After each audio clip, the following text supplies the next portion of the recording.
Welcome to New York Got Game. This week on another edition of New York Got Game, we're going deeper on the future of the Knicks. It's not just about who the next coach should be for the Knickerbockers. It's about what kind of team this should be next season. How should they play? Who needs to step up? And what moves still have to be made for this team to truly chase a spot in the NBA Finals? We got a great guest and a stacked show, so let's get right into it.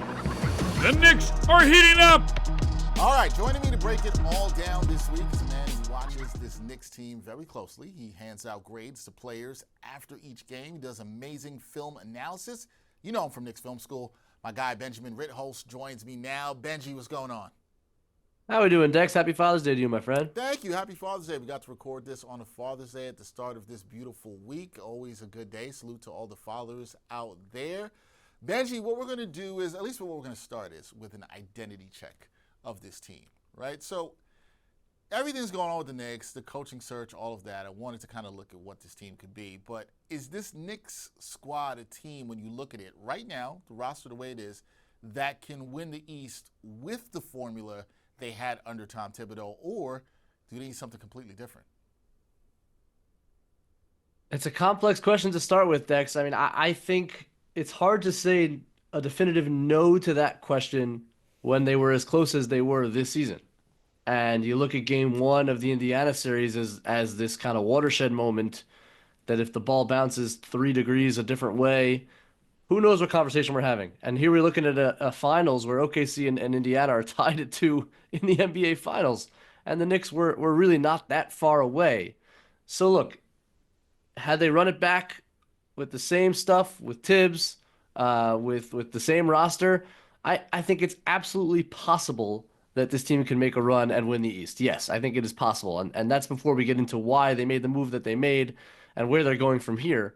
But just as a baseline, yeah, this team was good enough to make the NBA Finals this year. I don't think there's any doubt. Yeah, I think that's what's so frustrating for so many Knicks fans here is they felt like, oh, man, they were really so close, and it didn't happen. But here we are. So moving on from that, and I know that was a complex question, Benji, what should this team style of play be next year? Should they be a grinded-out defense and rebounding team, as we've seen with the squad in the past? Should they play faster with modern spacing, or should they look to develop a balanced, more versatile offense going forward? I would say a combination of the second and third things that you said there, Dex. Like, this team cannot be, with Karl-Anthony Towns and Jalen Brunson as your best players, a grinded-out defensive team, slow-paced team. That's not going to be the maximization you're looking for from this roster. Like, they're going to have to play a little bit faster. They're going to have to play with better spacing. They're going to have to play with more pace, more ball movement. I think that's kind of the key for whoever the next coach is that comes in. Needs to be somebody who can instill that type of attitude into the offense. And yeah, a more versatile attack. But I would add one more thing, which you didn't cover there, Dex, which is a more versatile defensive scheme. Because, Tibbs was a basic defensive coach. And I don't mean that in a negative way necessarily. I think it had a lot of positive elements to it, but it was a lot of the same drop defense, over the top, limit mistakes. And that works in a lot of scenarios. And in fact, it worked in certain pockets this season.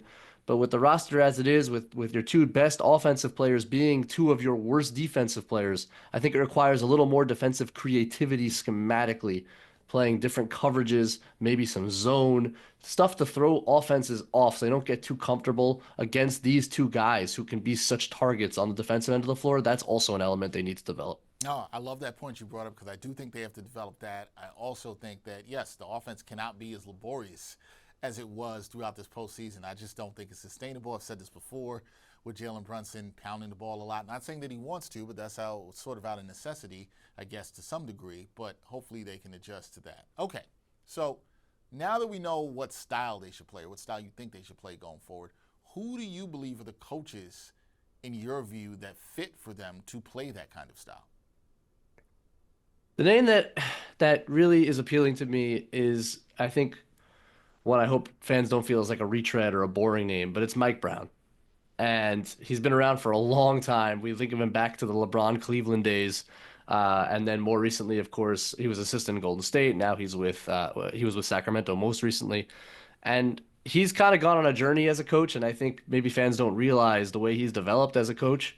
With LeBron, it was obviously a LeBron-centric offense, but an excellent defensive team with sound principles. And then with Sacramento, he really developed a beautiful offense around Fox and Sabonis, with Sabonis acting as the hub, flying off of DHOs, which, dribble handoffs, a fast-paced, really intricate offense. And I think that combination, because I don't think the Knicks want to get away from the foundation Tibbs laid, right? Like you want to build on some of those principles. You don't want to dismiss them. I think Mike Brown has a lovely combination of those kinds of principles, defensively especially, to be sound, to limit turnovers, the kind of stuff that Tibbs preached, but now adding some offensive creativity the way he did with Fox and Sabonis. I think he could instill a lot of that into a Brunson Towns-led attack.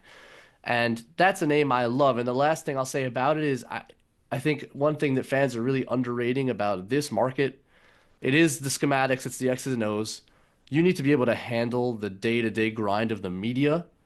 And for that, it's important to find a stable, experienced guy who can just kind of answer the questions and keep the spotlight off of the wrong things. Because Dex, as well as anybody, if you say the wrong thing in a press conference, it becomes a story for 2 weeks. Oh, yeah. And the ability to just Tibbs was amazing at this. Like he said absolutely nothing. He said the same things over and over and over again in press conferences. But you know what? That's actually valuable in making sure that everyone's just focused on the goal instead of all the distractions that can come up over the course of a season. No, first of all, I love that you said Mike Brown. I brought him up to your colleague Sean last week when we were talking about coaching candidates. And Sean was initially against Mike Brown, but I convinced him with some of the points that you made. I was able to bring him a little closer, to my side with this. And I think one of the things that you mentioned there, Benji, that was so good that I want to highlight about what you said was the evolution of him. And I think fans should really watch that in what you said. He evolved from, as you said, from his Cleveland coaching days to Los Angeles to what he did with the Kings. If you know Mike Brown, he was known as a defensive guy when he came out of the Greg Popovich tree and started with Cleveland. And you look at what he did offensively, and I don't believe you mentioned it too. Obviously, his stint helped being under Steve Kerr and Golden State. I think that helped a lot in terms of his offensive evolution. And I think another point you made that was really good. What could probably give Knicks fans hope is he adapted an offense with his two best offensive players, who were arguably also his two worst defensive players as well too. So that's right. And look, the defense didn't always work in Sacramento, right? But to his credit, and hey, look, I think their defensive personnel was even more limited than the Knicks because Sabonis at center doesn't even have the size to compete at the rim. But he played a super up-tempo defense where he was up at the level with both the big and the small, trying to pressure everything. The Knicks always pick this defense apart. But at least he was thinking about, like, how do I meld this defense to my roster? How do I give us a chance?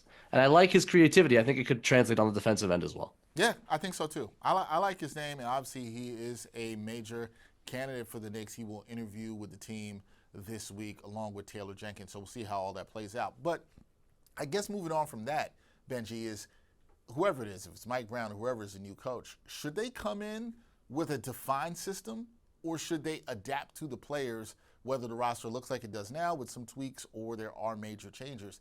How should this coach come in and adapt to this roster? Should they adapt or say, hey, this is the way I want to play and this is how we're going to move going forward?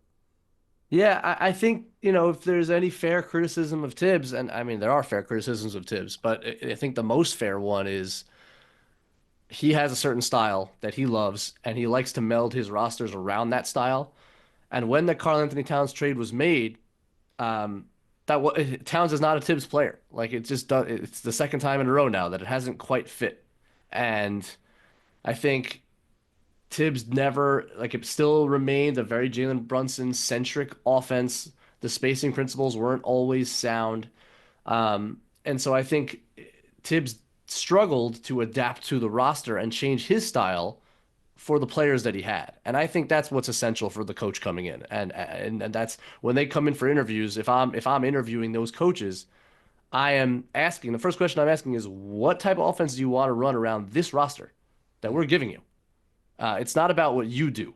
It's about the roster that we have, that we've assembled, and we've Now we're all in, man. Like we've put all our chips on the table. This is the roster.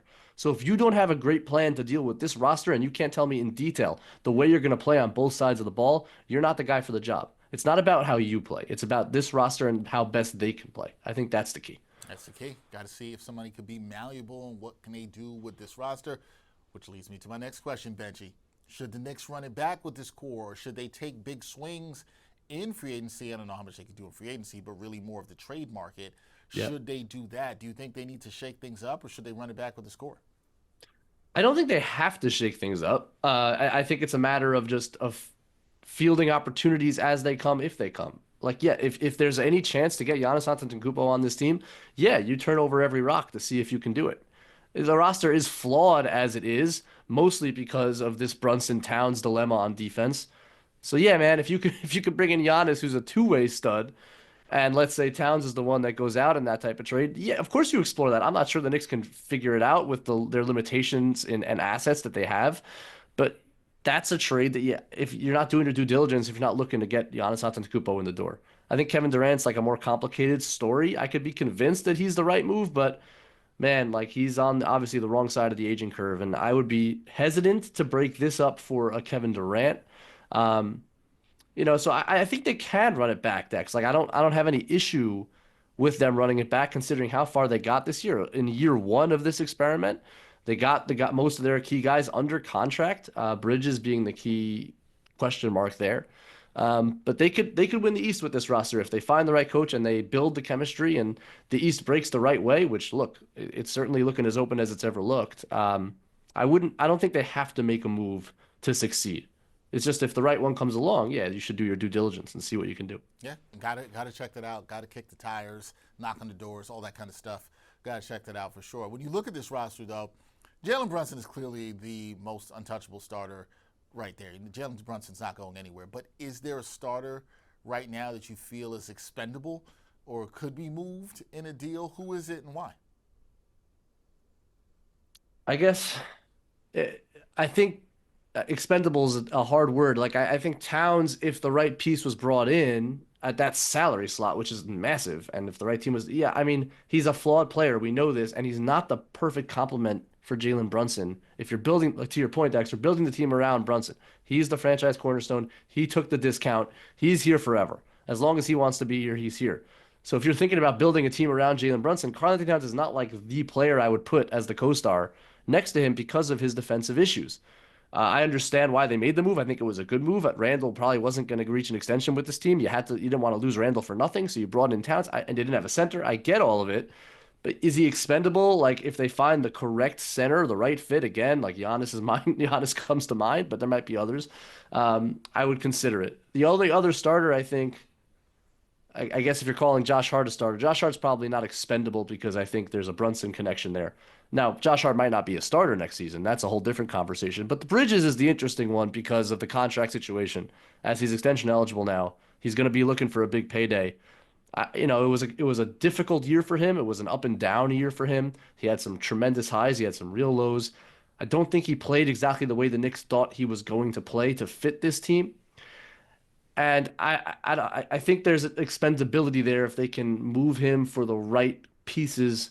More defensive-minded guys on the ball might be helpful for this team. Better three-point, more consistent three-point shooters might be helpful for this team. That's the name I think I look at as quote-unquote expendable, as good as he is.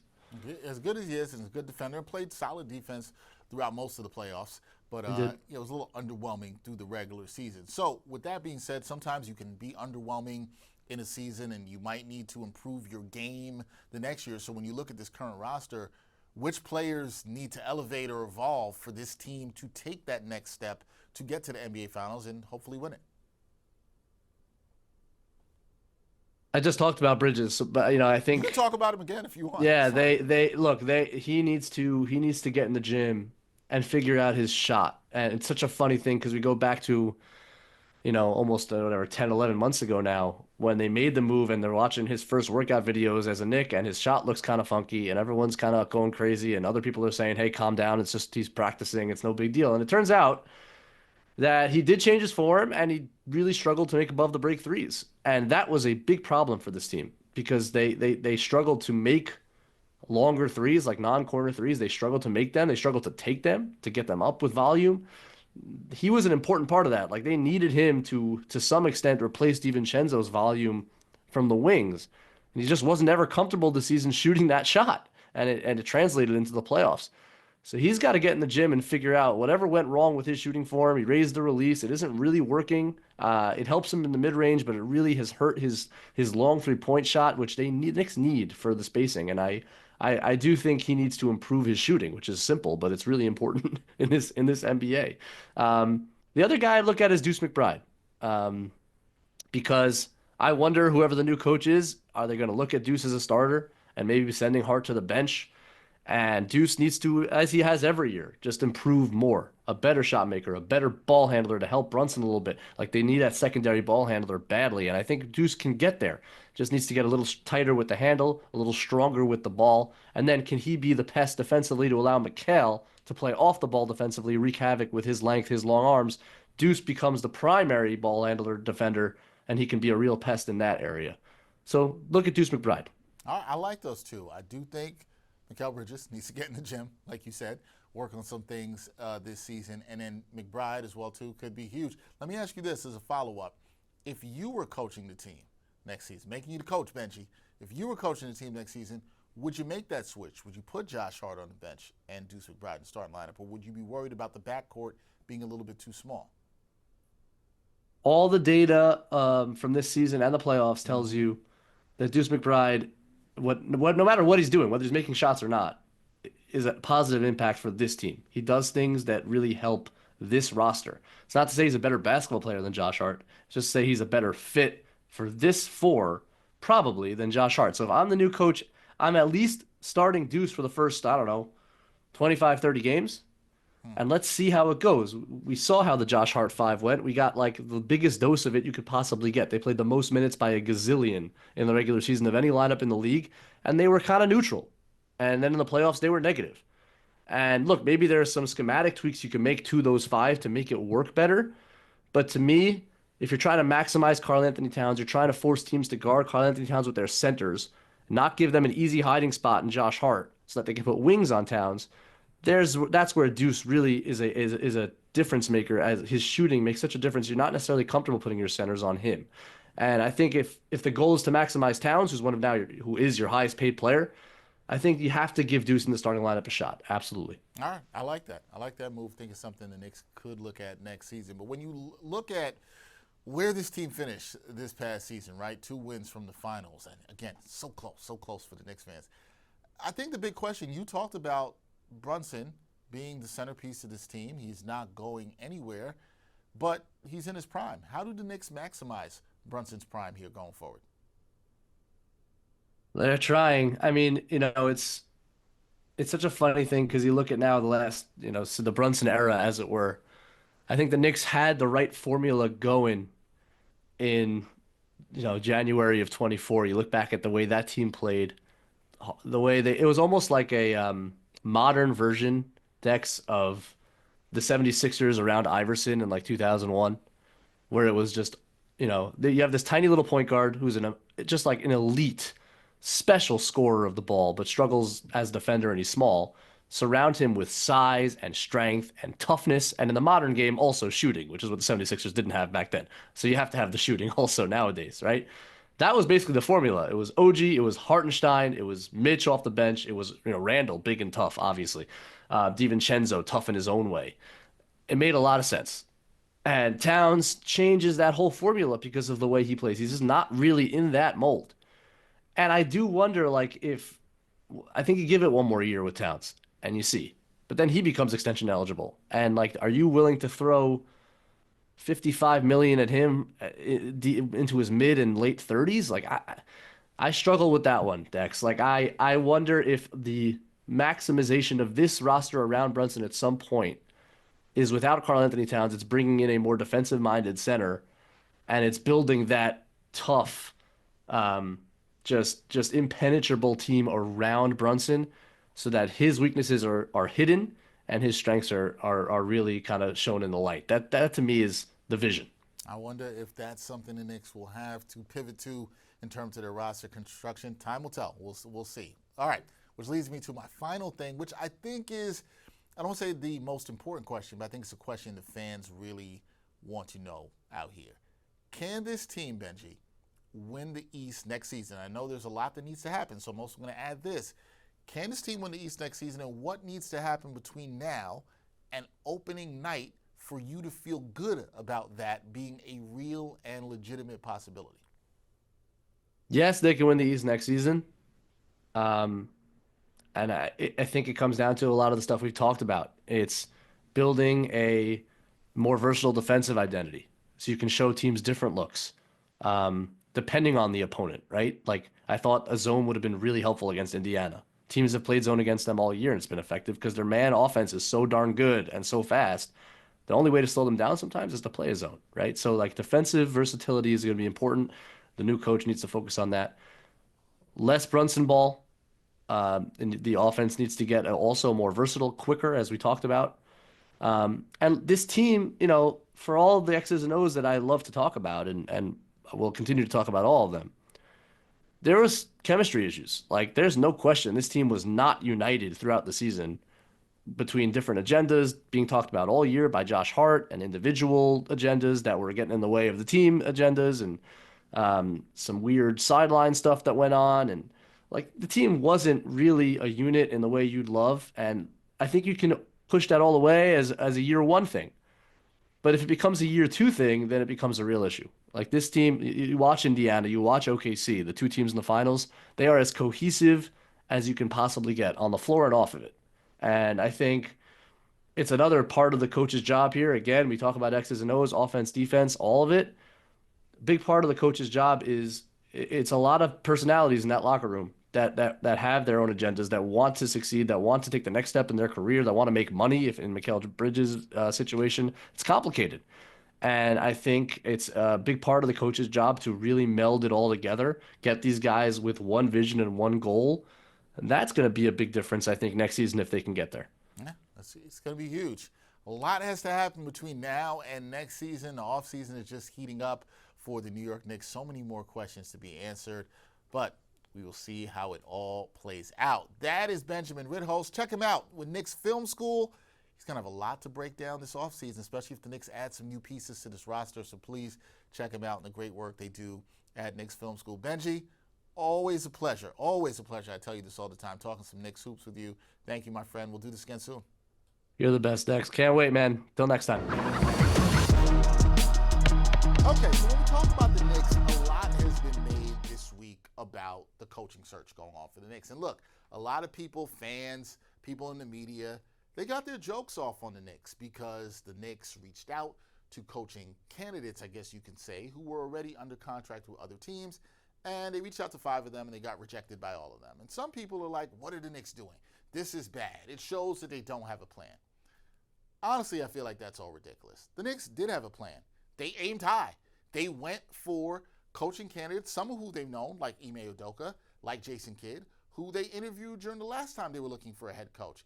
They aimed high for guys that they liked, maybe thought could be interested in the Knicks job, and the teams did not allow them to speak to those coaches. For now, that doesn't mean the door's closed on all of those things, that they can't still talk to those coaches, but they're not allowed to. Does this mean this is a failure by the Knicks? Nah, it doesn't. They're just doing their due diligence. It's part of the process. They went for coaches who are already under contract. They did not get anything there, and now they're moving on to the coaches who are free agents that they are interested in. Mentioned earlier, Taylor Jenkins and Mike Brown are going to be in for interviews this week. But look, I understand.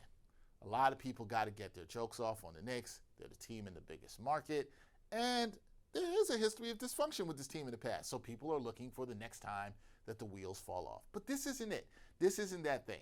The Knicks are doing their due diligence. They're going through the coaching process the right way. I think as a fan, you should want them to be thorough. And they are being thorough. And hopefully that leads to them hiring the next coach for this franchise that is the right one to take them where they want to go, which is the NBA Finals and obviously to win it. But we will see. Right now, kind of got to get your Sixers on and trust the process. At least they're being thorough about it. Also in New York basketball this week, the Liberty, they were off to a 9-0 start, but they fell to the Indiana Fever in Naptown on Saturday. Caitlin Clark, whoo, she was going nuts from downtown. And the Liberty, they were not going to go undefeated this season. We knew they were going to take an L at some point, but it will be interesting to see how they bounce back. They're still trying to get healthy. Jonquel Jones working her way back from an ankle injury, but they do have themselves some pretty good tests this week. They've got the Atlanta Dream coming to town on Tuesday, who are playing really good basketball. They're 8-3 on the season at the time of this recording. Then the Phoenix Mercury are in town. Then the Liberty are out west. They'll be playing the Seattle Storm on Sunday. So a really interesting week for the Liberty. Let's see how they bounce back from their first loss. It was a Commissioner's Cup game. Looks like they were on a collision course, and it still may be to play the Minnesota Lynx. But we'll see if that happens. The Liberty is still playing fantastic basketball, one of the best in the league, and we'll see how the defending champs bounce back.